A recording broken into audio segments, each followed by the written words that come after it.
अवधूत चिंतन श्री गुरुदेव दत्त श्री स्वामी समर्थ.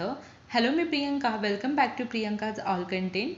लक्ष्मी प्राप्तीसाठी अतिशय महत्त्वाच्या अशा ज्या कवड्या असतात त्या देवघरामध्ये कुठे ठेवायच्या, कशा ठेवायच्या, त्यांचा कलर कसा हवा, विधिवत पद्धतीने त्या कवड्यांची पूजा कशी करायची, पूजा कोणकोणत्या दिवशी करायची आणि काय सेवा करायच्या, कवड्या का आणाव्यात आणि त्याचं काय महत्त्व आहे, या सर्व प्रश्नांची उत्तरे जाणून घेण्यासाठी व्हिडिओ स्किप न करता शेवटपर्यंत नक्की पहा. तुम्ही चॅनलवरती नवीन असाल तर चॅनलला जरूर सबस्क्राईब करा. व्हिडिओ आवडला तर व्हिडिओला लाईक, शेअर, कमेंट नक्की करा. तर बघा, या ज्या कवड्या आहेत त्याचं अतिशय महत्त्व असतं. अगदी प्राचीन काळापासून याचं महत्त्व आहे. माता लक्ष्मीला या कवड्या अतिशय प्रिय आहेत आणि ज्या घरामध्ये या कवड्या असतात त्या घरामध्ये माता लक्ष्मी आकर्षित होते, खेचली जाते असं म्हटलं जातं. आणि असे खूप उपाय आहेत की ते करण्यासाठी आपल्याला कवड्यांची गरज असते. आणि लक्ष्मी प्राप्तीसाठी तर खूप महत्त्वाच्या कवड्या असतात. जर तुमच्याकडे या कवड्या असतील तर अतिशय उत्तम. जर तुमच्याकडे या कवड्या नसतील तर तुम्ही नक्की या कवड्या आवर्जून घेऊन या. कारण देवघरामध्ये कवड्या पूजणे याला खूप महत्त्व आहे आणि त्याची फलप्राप्तीही तितकीच फलित होते किंवा खूप चांगली असते. कारण जिथे या कवड्या असतात तिथे माता लक्ष्मी खेचली जाते, अट्रॅक्ट होते. आता या कवड्या कोणत्या कलरच्या असाव्यात असा प्रश्न तुम्हाला पडला असेल. कारण कवड्या ह्या अनेक कलरच्या असतात, जसं की पिवळ्या कलरच्या, पांढऱ्या कलरच्या आणि थोड्याशा तपकिरी कलरच्या अशा कवड्या असतात. तर तुम्ही पिवळ्या कलरच्या कवड्या आपल्या देवघरामध्ये पूजण्यासाठी घेऊन येऊ शकता.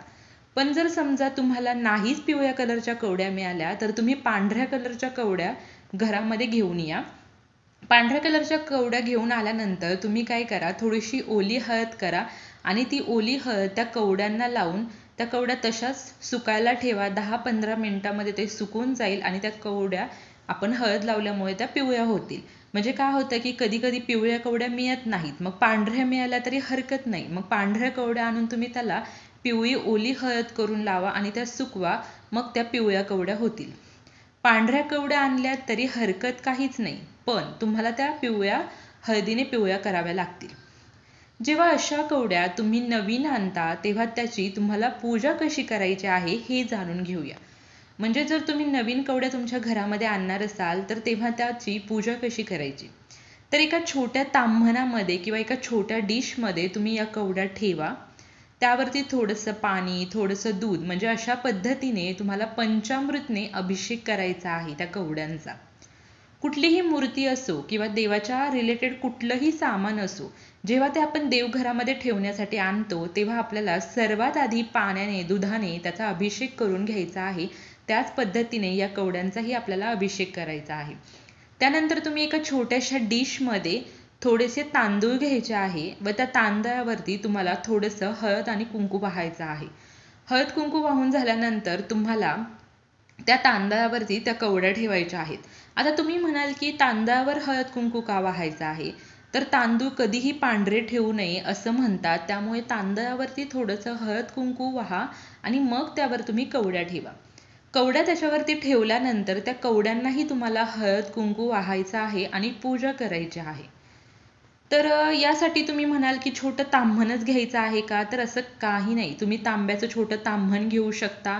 तुमच्याकडे नसेल तर तुम्ही एखादी स्टीलची छोटी वाटी, स्टीलचा छोटा डिशही ठेवू शकता किंवा मग तुम्ही चांदीची वाटी, डिश असंही वापरू शकता किंवा मग पितळेची वाटी, डिश असंही वापरू शकता. फक्त तुम्हाला प्लास्टिक वापरायचं नाहीये म्हणजे या कवड्या ठेवण्यासाठी. जेव्हा तुमची पूजा होईल, पूजा तुम्ही अगदी विधिवत पद्धतीने करा. हळद कुंकू, अक्षता वाहा, फुले वाहा. त्यानंतर धूपदीप अगरबत्ती ओवाळून तुम्हाला घ्यायची आहे आणि तुम्हाला देवीची आरती म्हणायची आहे. दुर्गे दुर्गट भारी ही जी आरती आहे ती तुम्हाला म्हणायची आहे किंवा तुम्ही कुठलीही आरती देवीची म्हणू शकता. त्यानंतर तुम्हाला श्री सूक्तचा पाठ करायचा आहे. श्री सूक्तचा तुम्हाला 16 वेळा पाठ करायचा आहे आणि अगदीच तुम्हाला वेळ नसेल तर तुम्ही एक वेळ पाठ केला तरी चालेल. तर तुम्हाला या ज्या कवड्या आहेत याची यथाशक्ती किंवा जी विधिवत पद्धतीने पूजा आहे ती कधी करायची आहे, तर तुम्ही कुठल्याही मंगळवारी, कुठल्याही शुक्रवारी, कुठल्याही पौर्णिमेला किंवा लक्ष्मीपूजनला तुम्ही या कवड्यांची पूजा करू शकता किंवा मग तुम्ही एक वार ठरवा की मी दर मंगळवारी या कवड्यांची पूजा करणार, किंवा मी दर शुक्रवारी या कवड्यांची पूजा करणार, किंवा मी दर पौर्णिमेला या कवड्यांची पूजा करणार. किंवा मग जे भगवान विष्णू, माता लक्ष्मी यांच्या ज्या पूजा असतात, त्यांचे जे शुभ दिवस असतात की ज्या दिवशी त्यांची पूजा केली जाते, अशा वेळी तुम्ही या कवड्यांची पूजा करू शकता. त्यानंतर या कवड्या आपल्या घरामध्ये ठेवण्यासाठी किती आणायच्या आहेत असा प्रश्न तुमच्या मनामध्ये आला असेल. तर देवघरामध्ये ठेवण्यासाठी आपल्याला 3, 5, 7 अशा विषम संख्येमध्ये कवड्या आणायच्या आहेत. तुम्ही शक्यतो 7 कवड्या आणा, त्या अगदी शुभ मानल्या जातात आणि त्या कवड्या तुम्ही देवघरामध्ये ठेवून त्याची पूजा करा. तर आता या कवड्या कुठे मिळतील? तर या कवड्या तुम्हाला कुठल्याही आध्यात्मिक शॉपमध्ये, जिथे देवाची पुस्तके मिळतात किंवा कुठल्याही देवाच्या पूजेचं जे साहित्य असतं त्याचं जे दुकान असतं, त्या दुकानामध्ये तुम्हाला अगदी सहजतेने या कवड्या मिळून जातील. त्यानंतर आपण या कवड्यांच्या खाली जे तांदूळ ठेवलेलं आहे ते कधी बदलावं? तर हे जे तांदूळ आहे, हे तांदूळ तुम्ही ज्यावेळी पूजा कराल, तुम्ही एक वार ठरवलाय, समजा तुम्ही मंगळवारी करत असाल तर मंगळवारी, शुक्रवारी करत असाल तर शुक्रवारी, पौर्णिमेला करत असाल तर पौर्णिमेला, किंवा मग तुम्ही दर 10 दिवसांनी, दर 15 दिवसांनी हे तांदूळ बदलू शकता. आता या तांदळाचं करायचं काय? तर तुम्ही ज्यावेळी तांदूळ बदलणार आहात त्यावेळी तुमचं जे आधीचं कवड्यांच्या खालचं तांदूळ आहे ते तांदूळ तुमच्या घरातल्या तांदळाचा जो डबा आहे त्यामध्ये तुम्ही ओतू शकता. यामुळे तुम्ही बघू शकता की तुमच्या घरामध्ये धनधान्याची कधीच कमतरता भासणार नाही. किंवा या तांदळाची तुम्ही खीर करूनही खाऊ शकता, किंवा हे तांदूळ तुम्ही पशुपक्ष्यांनाही टाकू शकता. म्हणजे याच्यामध्ये तुम्हाला 3 ऑप्शन आहे. एकतर तुम्ही तुमच्या घरातल्या तांदळाच्या डब्यामध्ये हे तांदूळ टाका आणि मिक्स करा, किंवा मग तुम्ही या तांदळाची खीर करा, किंवा मग हे तांदूळ तुम्ही पशुपक्ष्यांना टाका. तर अशा पद्धतीने तुम्ही ते तांदळाचं करू शकता आणि नवीन तांदूळ कवड्यांच्या खाली ठेवू शकता.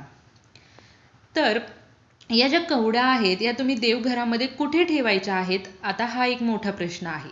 तर देवांच्या डाव्या बाजूला आणि जिथे माता लक्ष्मीची मूर्ती आहे तिच्या शेजारी किंवा माता लक्ष्मीच्या मूर्तीच्या समोर या कवड्या तुम्हाला ठेवायच्या आहेत.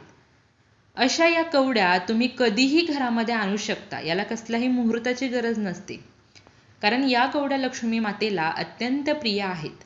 यामुळे तुमच्या घरामध्ये धनवृद्धी झालेली तुम्हाला दिसेल, म्हणजे तुमच्या धनधान्यामध्ये सदैव वाढच होत आहे असं तुम्हाला दिसेल. काहीतरी सकारात्मक बदल तुम्हाला या कवड्या तुमच्या घरामध्ये असताना जाणवेल.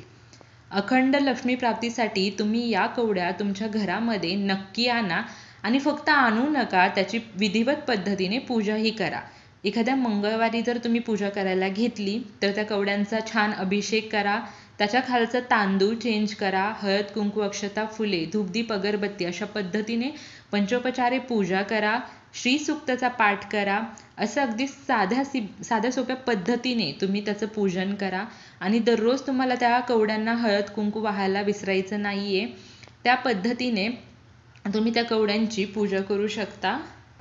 तर ज्यांच्या घरामध्ये आधीपासूनच कवड्या आहेत त्यांनीही या कवड्यांची कशी पूजा करावी, त्या तांदळाचं काय करावं आणि कवड्यांची विधिवत पद्धतीने पूजा कशी करावी, किंवा या कवड्यांचं आपल्या घरामध्ये असण्याचं महत्त्व काय आहे, आणि ज्यांच्या घरामध्ये कवड्या नाही त्यांनी या कवड्या कशा आणाव्या, त्यांची पूजा कशी करावी, कशा पद्धतीने पूजा करण्याची त्याची जी विधी आहे ते आज आपण जाणून घेतलेलं आहोत. कवड्या आपल्या घरामध्ये असण्याचं महत्त्व काय आहे, कवड्यांमुळे आपल्या घरामध्ये काय होतं, किंवा अखंड लक्ष्मी प्राप्तीसाठी कवड्या आणणं महत्त्वाचं आहे का, कवड्यांची पूजा कशी करायची, त्या तांदळाचं काय करायचं, कवड्या कोणत्या कलरच्या असाव्यात, त्या कुठल्या दिशेला ठेवायच्या, अशा अनेक प्रश्नांची उत्तरे आपण आज या व्हिडिओमधून जाणून घेतलेले आहेत. जरी तुम्हाला काही प्रश्न असतील तर कमेंटमधून नक्की विचारा. तुम्हाला हा व्हिडिओ आवडला असेल तर जास्तीत जास्त शेअर करा, म्हणजे ज्यांना अजूनही या कवड्यांविषयी माहिती नाही ते या कवड्यांची माहिती त्यांना पोहोचेल आणि तुम्ही नकळत का होईना पण पुण्याचे भागीदार ठराल. कमेंटमध्ये जय माता लक्ष्मी लिहायला विसरू नका. Shri Swami Samarth. Bless you all.